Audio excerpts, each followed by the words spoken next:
শুরু করছি আমৃত্যু ভালোবাসি তোকে উপন্যাস। লিখেছেন সালমা চৌধুরী।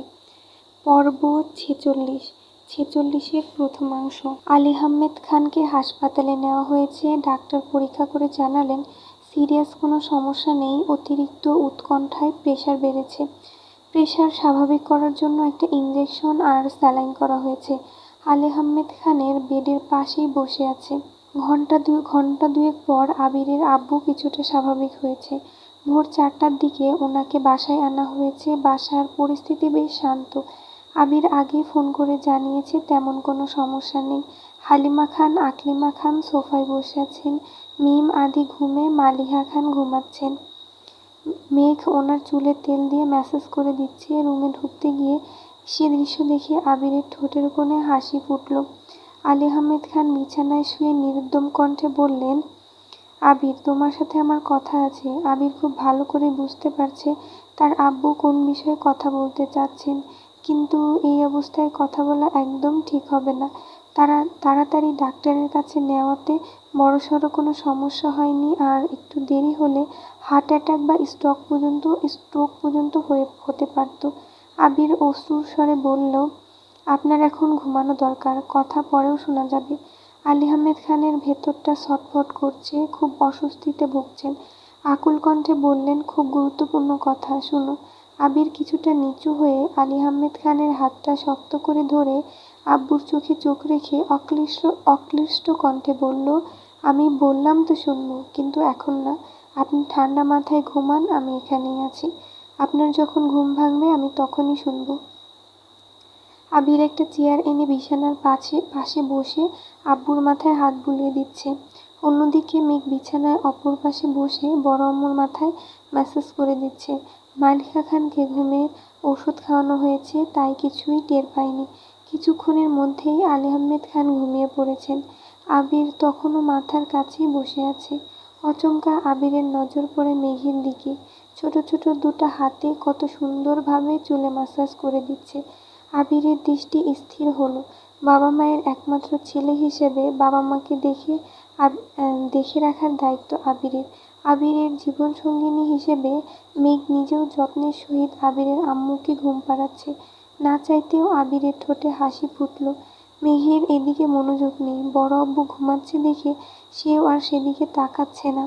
আবির হাসি আড়াল করেই শ্লথ গতিতে বলল, তুই ঘুমাতে যা, আমি আছি, সমস্যা নেই। আমার ঘুম পাইনি, ঘুম পেলে না হয় চলে যাব। সকাল হতে চলল, তোর ঘুমানো উচিত। মেঘ ধীরে সুস্থে বলল, ঘুমানো তো আপনারও উচিত। এত রাত পর্যন্ত সোফায় শুয়েছিলেন, রুমে গিয়ে আদৌ ঘুমিয়েছেন কিনা কে জানে। আপনার চোখ লাল হয়ে আছে, স্পষ্ট বোঝা যাচ্ছে ঘুম প্রয়োজন।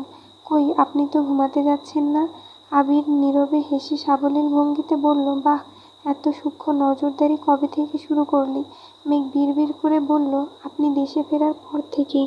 আবিরের ফোন ভাইব্রেট হচ্ছে। আবির পকেট থেকে ফোন বের করতে করতেই দেখল পুপ্পি কল দিচ্ছে। আবির যেই উঠতে যাবে খেয়াল হলো আলী আহমেদ খান আবিরের হাত ধরে রেখেছেন। আবির হাতের দিকে তাকালো। আব্বুর হাত ছাড়িয়ে বের হওয়ার সাধ্যি তার নেই, তাই মেঘের দিকে ফোন এগিয়ে দিয়ে তপ্ত স্বরে বলল, সাবধানে কথা বলিস। মেঘ ফোন হাতে নিয়েই স্ক্রিনে ফুপ্পি লেখা দেখে তড়িঘড়ি করে বিছানা থেকে নেমে রুম থেকে বেরিয়ে গেল। আবিরের আব্বুকে হাসপাতালে নেওয়ার সময় আবিরের ফুপ্পি আবিরকে কল দিয়েছিলেন, কিন্তু আবির রিসিভ করতে পারেনি। হাসপাতালে যাওয়ার পর তানভীরকে কল দেওয়ায় তানভীর আব্বু কাকামুনির আড়ালে গিয়ে শুধু জানিয়েছিল বড় আব্বু অসুস্থ, হাসপাতালে আনা হয়েছে। এরপর আর কথা হয়নি। তানভীর বাসায় এসে ফোন চার্জে দিয়ে শুতেই ঘুমিয়ে পড়েছে। মেঘ ফোন রুমে ফেলে নিচে আসছিল আর রুমে যায়নি। অবশেষে বাধ্য হয়েই আবিরকে কল দিয়েছে। মেঘ রুম থেকে বের হতে হতে কল রিসিভ করলো। ফুপ্পি আর্তনাদ করে বললেন, ভাইজান এখন কেমন আছে বাবা?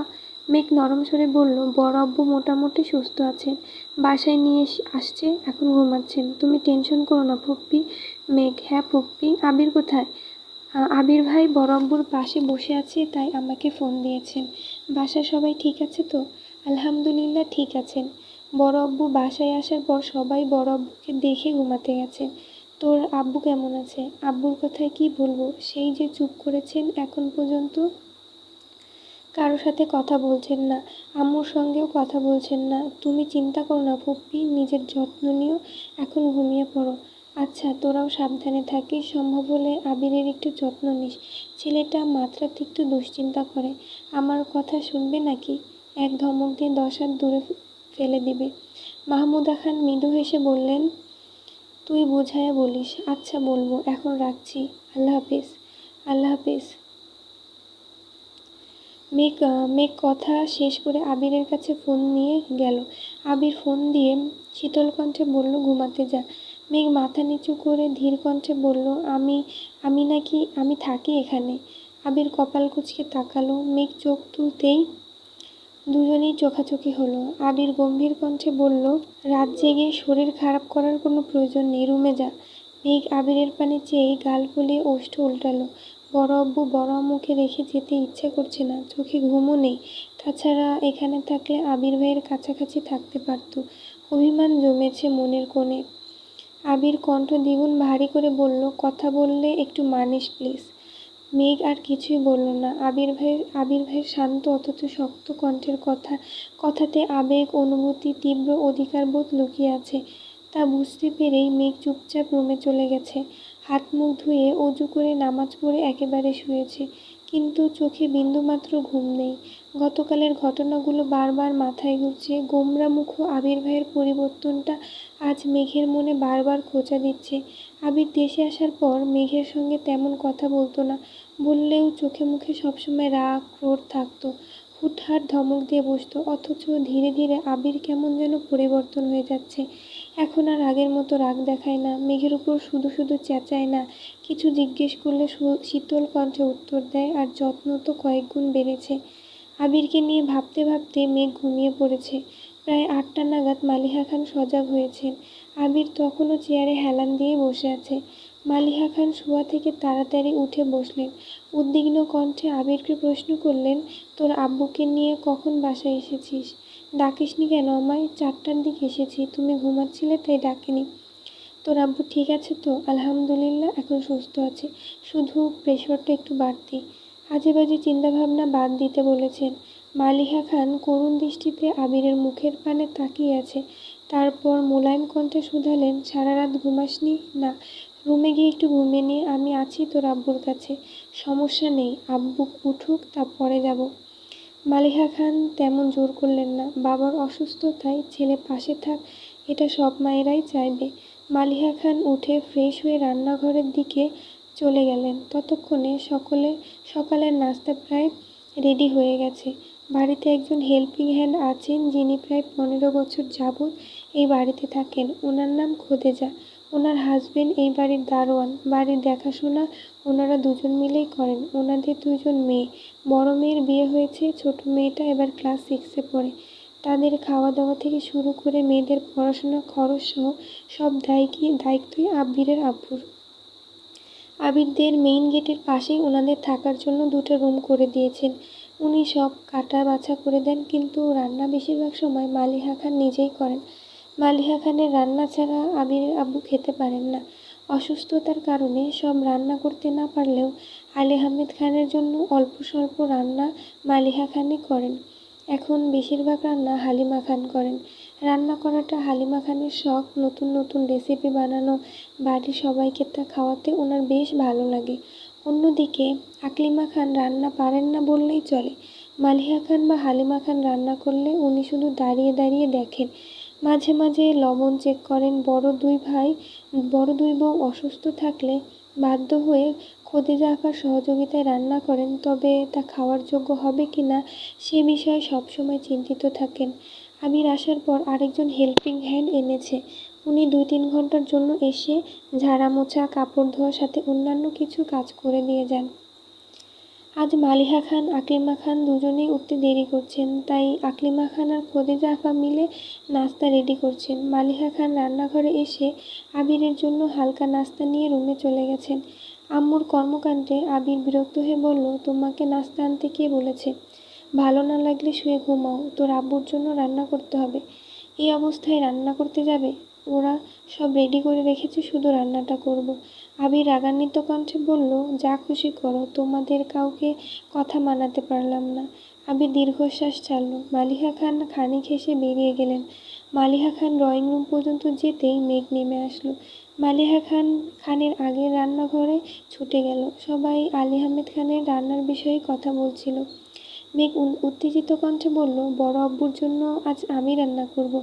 আকলিমা খান হেসে বললেন, মেঘ তুই রান্না কবে শিখলি? আজকে শিখবো, তারপর রান্না করব। মালিহা খান তটস্থ হয়ে বললেন, না রে মা, তোর রান্না করতে হবে না, তোর আব্বু এমনিতেই অসুস্থ, রান্না ভালো না হলে খেতে পারবে না।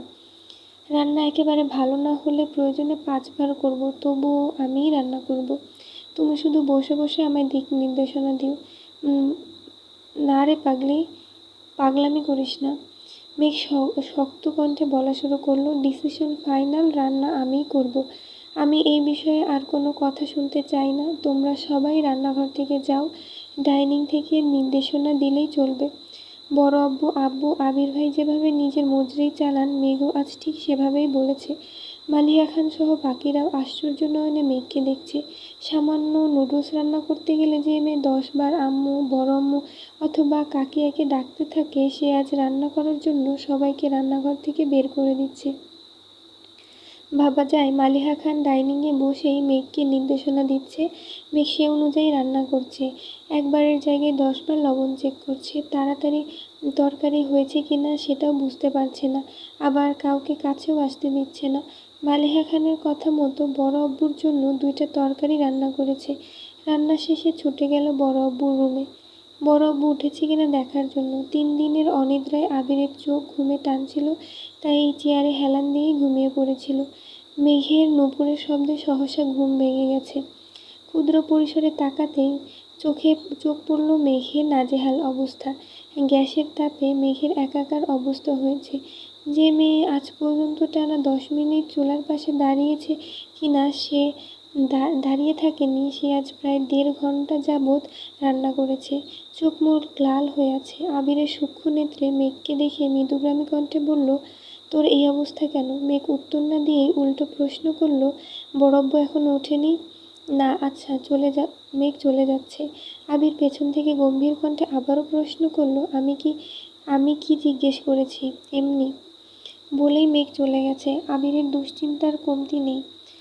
আব্বু, আম্মু, মেঘ, ফুপ্পি প্রত্যেকেই চিন্তা এক আবিরের মাথায়। সেই সঙ্গে নিজের ব্যবসা, আব্বুর ব্যবসা, তানভীরের চিন্তা তো আছেই। একা একজনের পক্ষে কতদিন সামলানো সম্ভব? 9টার দিকে আলী আহমেদ খানের ঘুম ভাঙে। সজাগ হয়ে আবিরের দিকে ঘুম ঘুম চোখে তাকাতেই আবির কোমল কণ্ঠে প্রশ্ন করল, এখন কেমন লাগছে? কিছুটা স্বাভাবিক মনে হচ্ছে। তুমি ঘুমাওনি? আবির মলিন হাসল। আব্বুকে ধরে বিছানা থেকে উঠিয়ে ওয়াশরুম পর্যন্ত নিয়ে এগিয়ে দিল। আলী আহমেদ খান অনেকটাই সুস্থ, একা চলতে পারবেন, তবুও আবির রিস্ক নিতে চায় না। আলী আহমেদ খান ফ্রেশ হয়ে বিছানায় এসে বসতেই আবির প্রেশার মাপার যন্ত্র নিয়ে আসলো। প্রেশার এখন আগের থেকে অনেকটা স্বাভাবিক হয়েছে। আলী আহমেদ খান গুরুভার কণ্ঠে প্রশ্ন করলেন, তানভীর কোথায়? ওঠেনি এখনো? বলতে পারছি না, দেখতে হবে। তানভীরকে ডাকো, তোমাদের 2 ভাইয়ের সাথে আমার কথা আছে।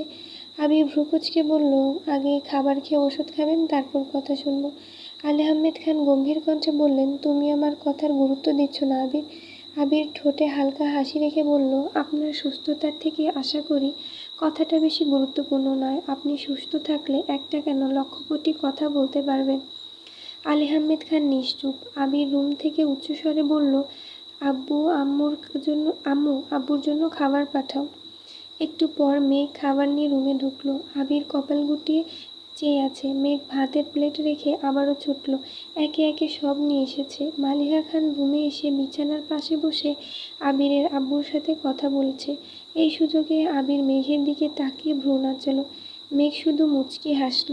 আবিরের মাথায় কিছুই ঢুকছে না।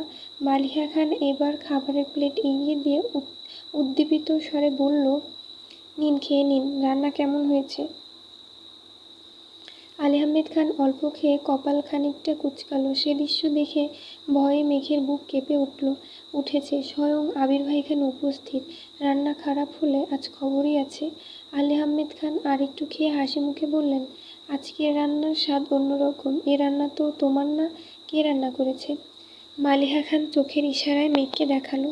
আলী আহমেদ খান অবাক চোখে মেঘের দিকে তাকালো। আলী আহমেদ খানের থেকেও কয়েক গুণ বেশি অবাক হয়েছে আবির। বিপুল চোখে তাকিয়ে আছে মেঘের দিকে। মেঘ লজ্জায় মাথা নিচু করে রেখেছে। আলী আহমেদ খান খেতে খেতে মেঘের প্রশংসায় পঞ্চমুখ। তা শুনে মেঘ লজ্জায় লাজুকলতার ন্যায় নুইয়ে পড়েছে। আবিরের বৃহত্তর আখি যুগল মেঘেতে স্থির হয়ে আছে। মেঘ রান্না করেছে, এটা আবিরের কাছে অবিশ্বাস্য ঘটনা। সহসা আবিরের মনে দুশ্চিন্তা হানা দিল।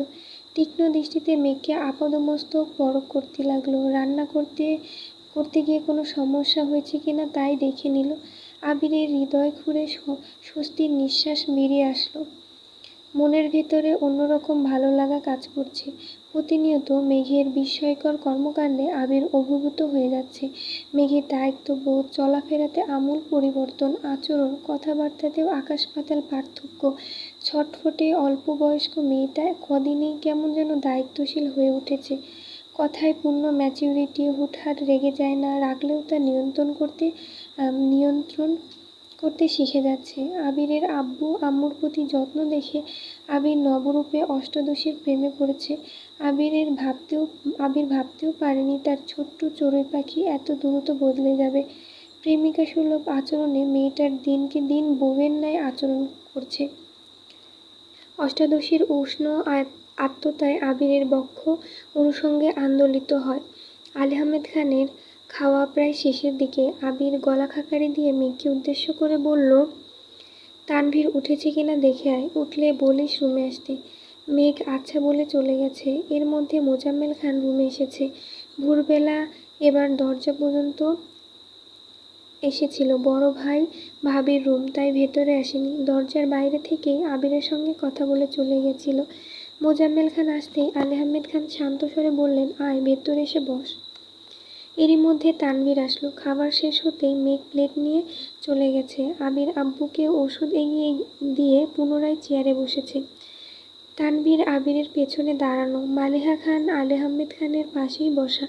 মোজাম্মেল খান বিছানা থেকে কিছুটা দূরের চেয়ার নিয়ে বসেছেন। মেঘ দরজায় এসে দাঁড়িয়েছে। পরিবেশ কেমন যেন স্তব্ধ। আলী আহমেদ খান হঠাৎই দীর্ঘ নিঃশ্বাস ছেড়ে তপ্ত স্বরে জিজ্ঞেস করলেন, গতকাল রমনা পার্কে মহিলাকে দেখেছিলে তোমরা? আবির তানভীর দুজনেই একসঙ্গে উপর নিচে মাথা নাড়ল। আবির মৃদুস্বরে বলল, জি। আলী আহমেদ খান ঢোক গিলে অনুষ্ণ স্বরে বললেন, উনি তোমাদের ফুপ্পি হয়, আমাদের একমাত্র বোন। আবির আর তানভীর দুজনই নিরুদ্বেগ, কেউ কোনো কথা বলছে না।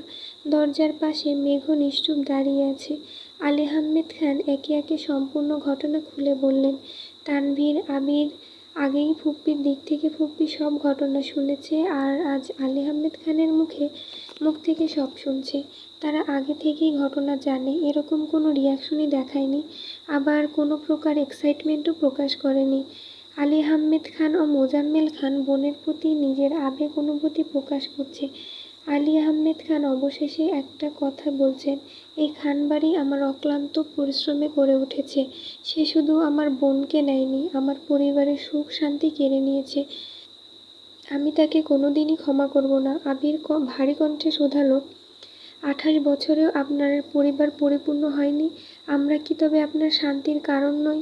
আবিরের মুখে এমন কথা শুনে সকলে আশ্চর্য নয়নে তাকিয়ে আছে। আবির এমন কথা বলার ছেলেই না। আলী আহমেদ খান হেসে বললেন, তবে তা কেন হবে? এখন তোমরাই আমার সব, তোমাদেরকে ঘিরেই আমার সব আশা ভরসা। তাহলে এত বছর আগের ক্ষোভ এখনও কেন পুষে রেখেছেন, আর আমাদেরকে কেনই বা বলছেন? সেই ক্ষোভ আমাদের মধ্যেও ঢুকাতে চাচ্ছেন? আলী আহমেদ খান নিরুপায় হয়ে তাকিয়ে আছে। কি বলবে কিছুই বুঝতে পারছে না। এত বছর পর বোনকে দেখাতে নিজের আবেগ, অনুভূতি, রাগ, ক্ষোভ সব যেন একসাথে মিশে গেছে। মোজাম্মেল খান ধীর কণ্ঠে বললেন, তোমাদের একজন ফুপ্পি আছে, তা তোমাদের জানা দরকার, সেজন্য জানানো হয়েছে। আবির মৃদু হেসে বলল, আপনারা যদি নিজের ক্রোধ কমাতে না পারেন আর ওনাকে এই বাড়ির চৌকাঠ পেরোতে না দেন, তবে আমাদের ফুপ্পি আছে কি নেই সে কথা জেনে আমাদের কী কাজ? তানভীর সন্দেহহীন চোখে যে প্রশ্ন করল, ফুপ্পিকে এ বাড়িতে আনা যায় না? সেটা সময় বলে দেবে। আরও কিছুক্ষণ চলল এই কথোপকথন। আবির বাবা চাচাকে ইচ্ছাকৃত খোঁচা দিয়ে কথা বলছে, যেন ওনাদের ভেতরে রাগ ক্ষোভ কমে আসে। আবিররা ওনাদের সাপোর্ট করলে সেই রাগ কমার বদলে উল্টো বেড়ে যাবে। কথা শেষ করে আবির নিজের রুমে গিয়ে ফ্রেশ হয়ে শুয়ে পড়েছে। 3 দিনের ক্লান্তিতে চোখে ঘুম আছড়ে পড়েছে। অফিস যাওয়ার বিন্দুমাত্র শক্তি নেই। রাকিবকে জানিয়ে দিয়েছে। সেই যে সকালের দিকে ঘুমিয়েছিল সেই ঘুম ভেঙেছে সন্ধ্যার আগে আগে। হাত মুখ ধুয়ে তাড়াতাড়ি নিচে এসেছে। সারাদিন ঘুমের কারণে আব্বুর খোঁজ নিতে পারেনি। রুমে ঢুকতে গিয়েই দেখল আলী আহমেদ খান বিছানায় হেলান দিয়ে চোখ বন্ধ করে বসে আছেন। মেঘ পাশের চেয়ারে বসে বড় আব্বুকে পত্রিকা পড়ে শোনাচ্ছে। আবির তা দেখে রীতিমতো ভিমড়ি খেল। মেঘের প্রতি দুর্বলতা ক্রমশ বেড়েই যাচ্ছে। আবির ধীর গতিতে রুমে ঢুকে আব্বুর পায়ের কাছে বসলো। আস্তে করে ডাকলো, আব্বু। আলী আহমেদ খান চোখ মেলে তাকালেন। সঙ্গে সঙ্গে মেঘের পত্রিকা পড়াও বন্ধ হয়ে গেছে। আবির ধীরস্থিরভাবে জিজ্ঞেস করলো, এখন শরীর কেমন? আলহামদুলিল্লাহ, ভালো। আবির উদ্বিগ্ন কণ্ঠে শুধালো, ঔষধ? আলী আহমেদ খান মেঘের দিকে তাকিয়ে বললেন, আমার মাই খাইয়ে দিয়েছে। সারাদিন ধরেই এখানে বসে আছি, রুমেই যাচ্ছে না। আবির কপাল কুঁচকে মনে মনে বিড়বিড় করে বলল, তোর ম্যাচিউরিটি আমায় প্রতিনিয়ত উন্মাদ করে তুলছে। এত ম্যাচিউর হয়ে যাচ্ছিস কেন তুই? সম্পূর্ণাঙ্গ বউ তো আমি চাইনি। আমার উগ্র, বদমেজাজি, উচ্ছৃঙ্খল বউটাকে কি তবে হারিয়ে ফেলছি?